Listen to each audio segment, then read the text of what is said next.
Olá você, eu sou Carolina Santana, professora de português e hoje nós vamos começar a falar sobre concordância verbal. Bom, a primeira coisa que a gente precisa se lembrar é que a concordância verbal é o acordo entre o sujeito e o verbo. Mais ou menos funciona sujeito no singular, verbo no singular. Sujeito no plural, verbo no plural. Por exemplo, acompanhe. As apostilas não ficaram prontas. As apostilas ficaram. Se eu passar para o singular, ficaria. A apostila não ficou pronta. Em tese, é só isso. Olha mais um exemplo. Quando eu digo que a maioria das pessoas acertou a questão, eu tenho aqui a maioria das pessoas acertou ou a maioria das pessoas acertaram a questão.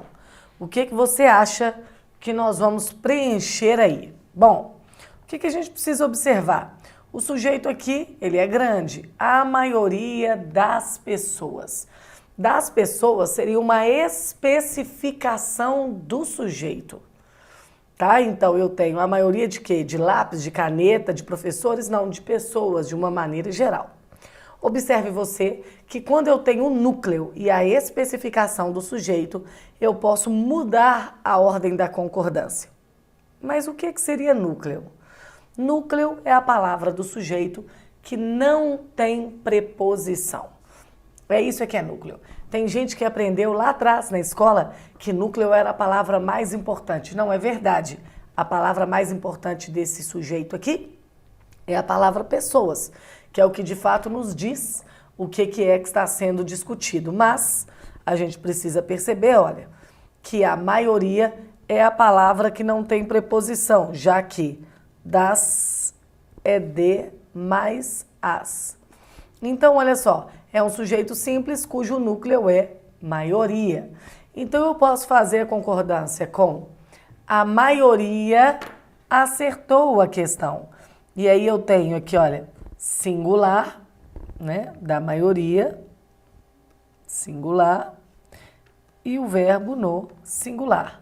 Mas eu posso fazer a concordância chamada atrativa, que diz que pessoas acertaram a questão.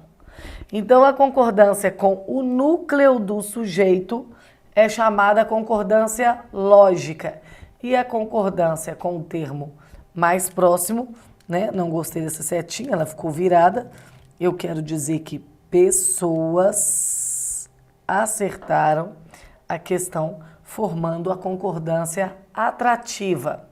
Até aí, tudo bem? Então, o que vai acontecer aqui? Olha, vamos para mais um exemplo. Agora você já sabe. A lógica é o verbo e o núcleo e a atrativa é o verbo que está mais próximo a ele, né? É o sujeito, né? O verbo e o termo do sujeito que está mais próximo. Olha mais um exemplo. Alguns de nós, né? E alguns é o núcleo, porque não tem preposição. Aqui tem, ó. Então, alguns de nós, o que vocês vão preencher para mim? Farão ou alguns de nós faremos provas no interior. Observe aqui que os dois termos, né, estão no plural. Então, eu tenho alguns, o núcleo é pluralizado, mas eu tenho também nós, que é pluralizado. Só que eu não posso dizer que alguns faremos provas no interior. E também não posso dizer que nós farão provas no interior. Concorda? Então, a concordância lógica, vai se dar alguns farão, concordância lógica, e nós faremos concordância atrativa. Ok? Muito bem. Então, já que está ficando tudo ok, vamos mais um pouquinho. Olha só. Uma série de exercícios, série é o núcleo, porque é o termo sem preposição, né? Será resolvida ou uma série de exercícios serão resolvidos? Tanto faz, Carol, porque a concordância lógica é uma série e será resolvida. Uma série, observe, é um termo que está escrito no singular, mas ele representa ou ele significa o plural, né? Então é por isso que é uma série será resolvida. O termo está no singular, a concordância está no singular, mas o que que representa? Representa o plural, ok? E eu posso dizer também, olha, que exercícios, agora aqui no plural, serão resolvidos. Então, uma série, concordância lógica, e exercícios serão resolvidos, concordância atrativa. Até aqui, tudo ótimo? Então, o último exemplo para a gente fechar com chave de ouro, porque agora eu tenho certeza que ninguém mais vai errar. Cuidado, viu? Se as pessoas têm mais o hábito de fazerem a concordância lógica, em concurso público vai cair qual? A atrativa. Tá? Então, se a gente não tem o hábito de fazer concordância atrativa, a gente pode incutir esse hábito e não errar mais. Tá? Mas, olha lá, algum de vocês, algum é o núcleo porque não tem preposição, algum de vocês, por exemplo, sairá prejudicado. Tem outro jeito? Algum de vocês, já escutei aí você dizer do outro lado, Carol, algum de vocês sairão prejudicados. É isso que você falou aí? Aí eu pego e faço assim, ó. Aí é a hora que o aluno chora, que ele fala assim, olha só, eu estava entendendo absolutamente tudo. As coisas estavam fazendo sentido para mim, professora. Quando de repente você vai lá e simplesmente muda o seu jeito de explicar. Isso não é justo. Mas, por lógica, você não erra mais. Porque esse exemplo que eu dei é o clássico de erro em concurso público. Olha o que aconteceu. É muito diferente quando eu falo de algum de vocês, quantas pessoas são aqui? Né? Uma só.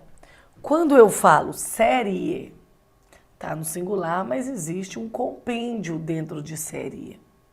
Quando eu falar alguns de vocês, alguns também está no plural. Agora, quando o núcleo do sujeito está no singular, por uma questão de obviedade, quantas pessoas eu quero? Uma. Então, eu só posso fazer a concordância lógica. Equivale a dizer assim, eu conheço você, faço de conta que você está aqui na minha aula, e eu falo assim, ô, gente, vamos fazer uma coisa? Alguém me empresta o telefone celular porque eu esqueci o meu ou a minha bateria acabou? Um monte de gente educada vai me oferecer. Mas quantos telefones celulares que eu preciso? Eu só preciso de um. Então não adianta 10 pessoas me oferecerem de bom grado um telefone celular, eu só vou pegar um. Então, por causa disso, é que precisa ter só a concordância lógica. Então, olha aqui, olha. Algum pode ser também.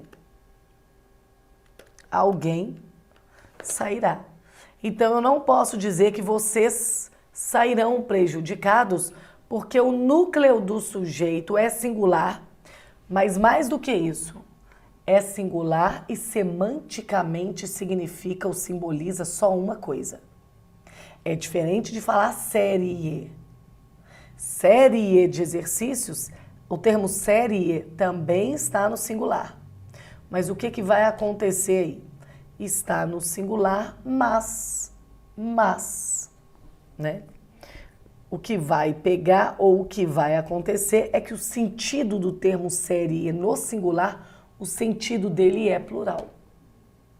Isso ficou claro para você? Muito bem. Então, é uma questão de lógica não usar o verbo no plural. Até aí. Ótimo. Muito bem. Concordância acaba aqui. A concordância verbal, de uma maneira geral, é isso.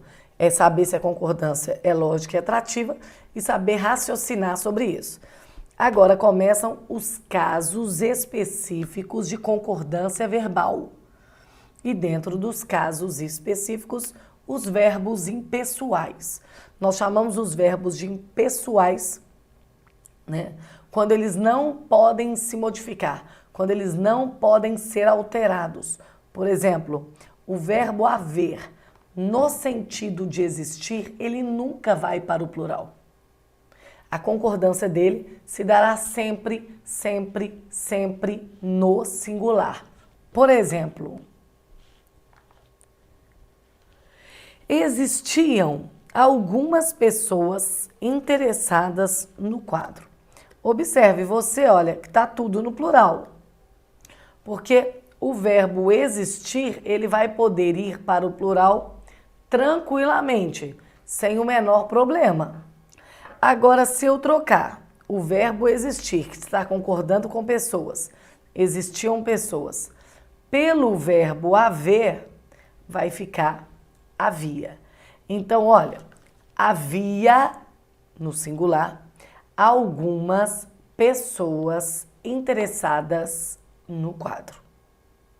Então, do existir para o haver é obrigatório ficar no singular. Mas do haver transpondo para o existir, não. Ele vai acompanhar plural. É o verbo haver é que é impessoal. Ok?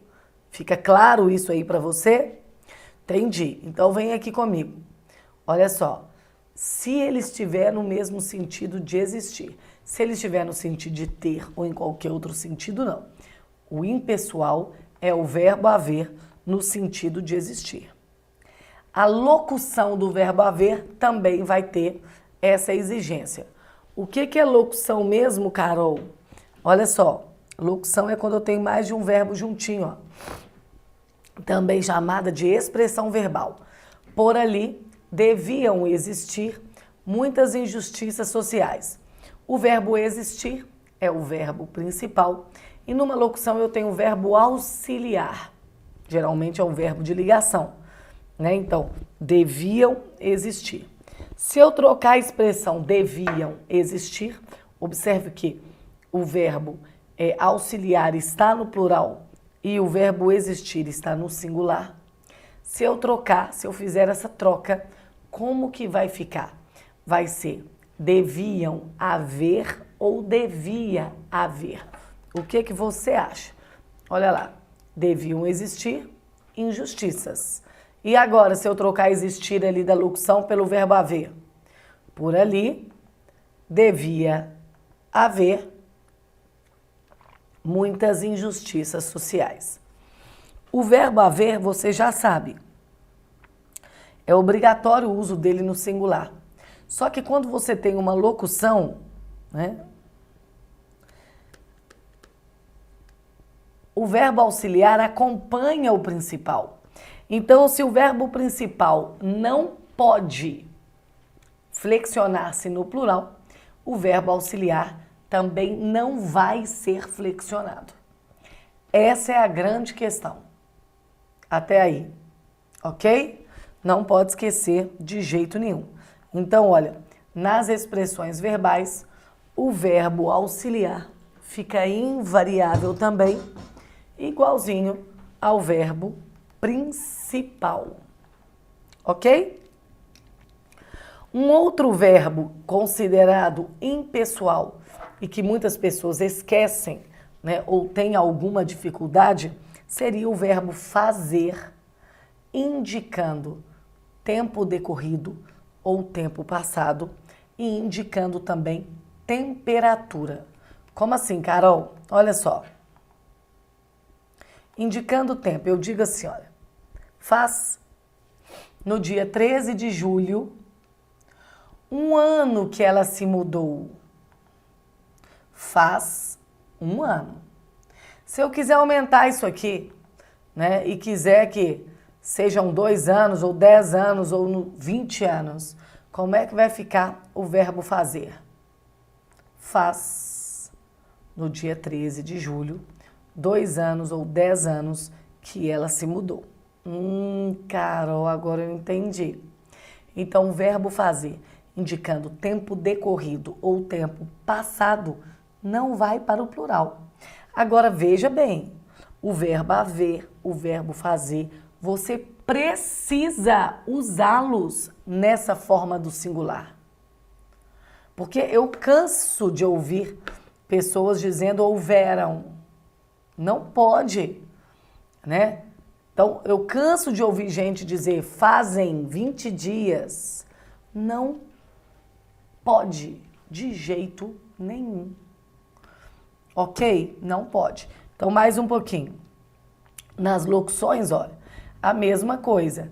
Vai fazer é a locução. Vai fazer um mês que ela se mudou ou vai fazer muitos meses que ela se mudou. O que para nós aqui é super importante? É entender que se o verbo indica tempo que passou, tempo decorrido, né, ou tempo passado, não nos interessa. Vai ficar sempre, sempre, sempre no plural. Até aí, tudo bem? Então, verbo haver no sentido de existir. Verbo fazer indicando tempo decorrido ou tempo passado e indicando também temperatura. Então, por exemplo, vejam só, na região, durante o inverno, faz sempre 1 grau negativo. 1 grau já é bem frio, não precisava ser negativo, né, gente? Mas e se eu quiser mudar? Quiser dizer que, né, aí eu vou lá para o Polo Norte ou para o Polo Sul e resolvo dizer que na região, durante o inverno, faz 15 graus. Não interessa. Se faz 1, se faz 15 ou se faz menos 20, tudo no singular. Nas locuções do verbo fazer, a mesmíssima coisa. Olha, segundo a meteorologia, vai fazer 40 graus amanhã, ou vai fazer 15 graus, ou vai fazer 1 grau. Não importa. O verbo indicando temperatura, sempre, sempre, sempre, né, vai ter aí essa obrigatoriedade do singular. Até aí tudo bem? Fácil? Mais ou menos ou difícil? Difícil não. De fácil para mais ou menos. Pode ser assim? Então tá. Respira fundo aí. Olha o que vai acontecer. Agora nós vamos ver quando o verbo está com a partícula se. O que nós vamos fazer com ele? Presta bastante atenção. Olha, o verbo apresentar é um verbo transitivo direto. Nós vimos, né, em vozes verbais, quem por acaso não tiver assistido a aula de vozes, assista, ela é muito importante, tá? Dentro da perspectiva de vozes verbais, nós vimos o verbo transitivo direto. Nós ainda voltaremos a falar de verbo transitivo direto, indireto, direto, indireto, lá na regência. Mas lembra, tudo, a matéria toda é junta e misturada. Não são assuntos estanques, não. Por causa disso, é importante, então, você acompanhar uma sequência, tá? Por exemplo, apresentou-se um belo espetáculo. Eu disse a você que somente o verbo transitivo direto faz essa transposição para a voz ativa. Porque aí eu tenho, né? Qual que é o sujeito? Um belo espetáculo. Então eu posso dizer, por exemplo, né, que um belo espetáculo foi apresentado, tá? Um belo espetáculo foi. E aí eu tenho essa relação com o sujeito. O que vai acontecer? Qual é a relação, Carol, do verbo mais a partícula se? Se ele está na passiva, faça a transposição para a voz ativa, né? Observe que se, a partir da transposição, né, o verbo ficar no singular, né, o verbo mais a partícula se também ficará no singular. Se ele for para o plural, o verbo mais a partícula se também vai ficar no plural. Então, observe que o que nós fizemos foi observar esse se. Apresentou-se um belo espetáculo. Um belo espetáculo foi apresentado. Então, se ficasse apresentaram-se, ou, né, se fosse apresentaram-se belos espetáculos. Belos espetáculos foram apresentados. Então, você sabia que lá em cima era apresentaram-se mesmo, no plural. mas se ficar no singular, vai ser no singular. Agora, observa que esse exemplo não corrobora com o anterior. Necessitava-se de urgentes providências. Eu não posso falar que urgentes providências eram necessitadas. Não combina. Por quê? Porque esse é um verbo transitivo indireto. Tem uma preposição aqui, ó. Verbo transitivo indireto não converte, gente. É só o direto, tá?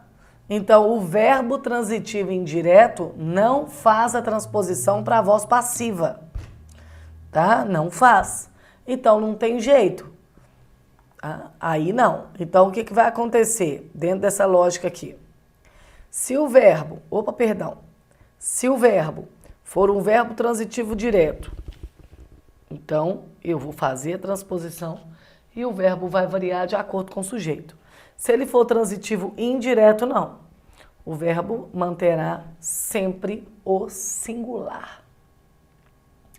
Até aí, lindo, maravilhoso? Todo mundo respirando assim, super bem? Muito bem, então. Vamos lá, vamos fazer uma questão, então, para eu ver se vocês estão bons mesmos. Então, vamos lá. Menino do Mato. Esse é um texto de Bartolomeu Campos Queiroz. Não, esse é um texto de Manuel de Barros, tá? Um texto lindo. Vamos lá. Eu queria usar palavras de ave para escrever. Onde a gente morava era um lugar imensamente e sem nomeação. Ali a gente brincava de brincar com palavras. Tipo assim, hoje eu vi uma formiga ajoelhada na pedra. A mãe que ouvira a brincadeira falou, já vem você com suas visões, porque formigas nem têm joelhos ajoelháveis e nem há pedras de sacristias por aqui. Isso é traquinagem da sua imaginação. O menino tinha no olhar um silêncio de chão e na sua voz uma candura de fontes. O pai achava que a gente queria desver o mundo para encontrar nas palavras novas coisas de ver assim. Eu vi a manhã pousada sobre as margens do rio, do mesmo modo que uma garça aberta na solidão de uma pedra. Eram novidades que os meninos criavam com as suas palavras. Assim, Bernardo emendou nova criação. Eu hoje vi um sapo com olhar de árvore. Então era preciso desver o mundo para sair daquele lugar imensamente e sem lado. A gente queria encontrar imagens de aves abençoadas pela inocência. O que a gente aprendia naquele lugar era só ignorâncias, para a gente bem entender a voz das águas e dos caracóis.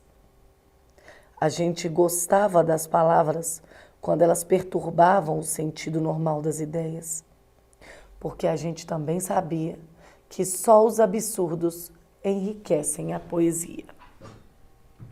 Ah, não é fofo? Acho esse texto lindo. Vamos ver? Olha lá. Considere as frases abaixo e nós vamos marcar lá embaixo aquilo que está correto. É muito comum misturar tudo, tá? Misturar, inclusive, pauta gramatical. Mas nós vamos fazendo devagarinho. Por onde eu começo? Você lê a prova e começa simplesmente por onde você quiser. A prova é sua. Você pode rabiscar, avacalhar, começar de baixo para cima, de cima para baixo. O que você não pode? Esquecer que você tem que fazer prova e gabarito ao mesmo tempo. Então, olha só.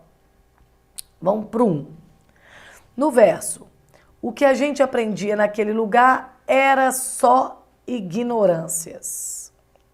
O verbo destacado pode ser flexionado no plural, sem prejuízo para a correção e o sentido original. Nós vamos ter que falar disso aí. 2. Em seguida ao termo voz, no verso e na sua voz, uma candura de fontes.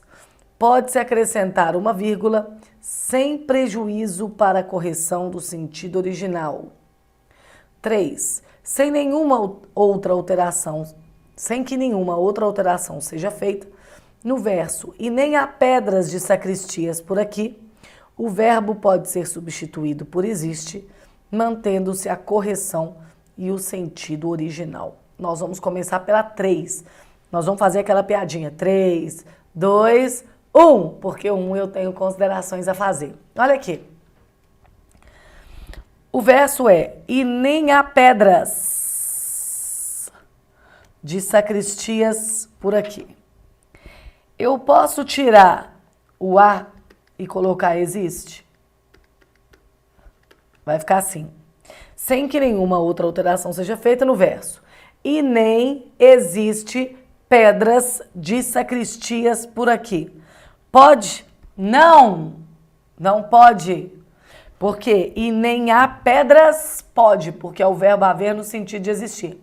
Se eu coloco o verbo existir aqui, fica como? E nem existem. Então, olha só, não posso, né? Vai ter que ir para o plural. E nem existem pedras. Então, a 3 está errada. Se a 3 está errada, eu elimino o A, elimino o B e elimino o D. A 2 eu não preciso ler. Que isso, Carol? Uai. Eu tenho certeza que a 3 está errada. Eu eliminei 3 alternativas. Aí eu tenho a 2, né? Que aparece nas duas que me restaram. Eu só preciso ler a 1. Não é maravilhoso? Fala comigo. O negócio é bom demais, gente. Ô, materinha boa de estudar. Fala a verdade. Não, Carol, não é assim não. Não? Tá bom, então. Vou ficar aqui na humildade. Vamos para 2. Só para a gente bater o martelo por que ela tá certa. Em seguida, olha só. Vamos voltar aqui que fica mais claro. Quer ver, ó? A palavra tá aqui, ó. Olha só. O menino tinha no olhar um silêncio de chão e na sua voz uma candura de fontes. Eu posso pôr essa vírgula aqui? Posso demais. Porque essa vírgula aí marca a elipse do verbo ter. O verbo ter não tá aqui. A gramática vai falar assim, ó, pelo amor de Deus, o que vocês puderem eliminar para não ficar repetitivo, elimina para mim. Então a gramática ela vai lidar nessa toada. Tá? A gramática ela quer isso, não outra coisa. Tá? Mas aqui, ó, para não ficar repetitivo, olha. O menino tinha no olhar um silêncio de chão e na sua voz tinha uma candura de fontes. Tá vendo que ficou bem marcado isso aí? Viu? Então, volta lá. Em seguida ao termo, né? Posso. A gente já sabia que podia. Então, a gente já sabe, né, que essa não diz nada, mas a gente quis ter certeza que ela estava certa. O que eu quero falar com você agora é sobre isso aqui, ó. Ó, o verbo ser tem uma estratégia que a gente não pode esquecer. Vem aqui comigo. Você já ouviu falar isso aqui, ó? Nem tudo são flores. Nem tudo é flores. O que vai acontecer aqui? Eu posso, o verbo ser, usar tanto são flores quanto é flores. Como assim, Carol? Se eu uso o são vai concordar com flores, que é plural. E se eu uso o verbo ser no singular, ele está combinando com a expressão nem tudo, porque é uma expressão de singular. Então, olha, nem tudo são flores, nem tudo é flores, tá? Então, o verbo ser me dá essa prerrogativa. Quer ver mais um exemplo? Olha. A cama era umas palhas amontoadas lá, tá? Ou a cama eram umas palhas. Então, olha aqui. Se eu uso era, eu vou concordar com cama. Se eu uso eram, eu vou concordar com umas palhas. Pegou esse exemplo aqui? Isso cai em prova, tá, gente? Isso é maldade. Então, não pode errar, não. Volta no item 1. No verso, o que a gente aprendia naquele lugar era só ignorâncias. O verbo destacado pode ser flexionado para o plural sem prejuízo. Pode demais. Naquele lugar era é uma concordância. E se eu for colocar eram, vai combinar com só ignorâncias. Então esse é um outro tipo de concordância, somente permitido para o verbo ser. Valeu? Muito bem. Então nós terminamos a primeira parte de concordância verbal. Ainda tem assuntos importantes para a gente tratar. Então segue na sequência concordância verbal 2, ok? Eu espero você. Se você entendeu, curte aí para eu saber. A gente se vê em breve. Tchau!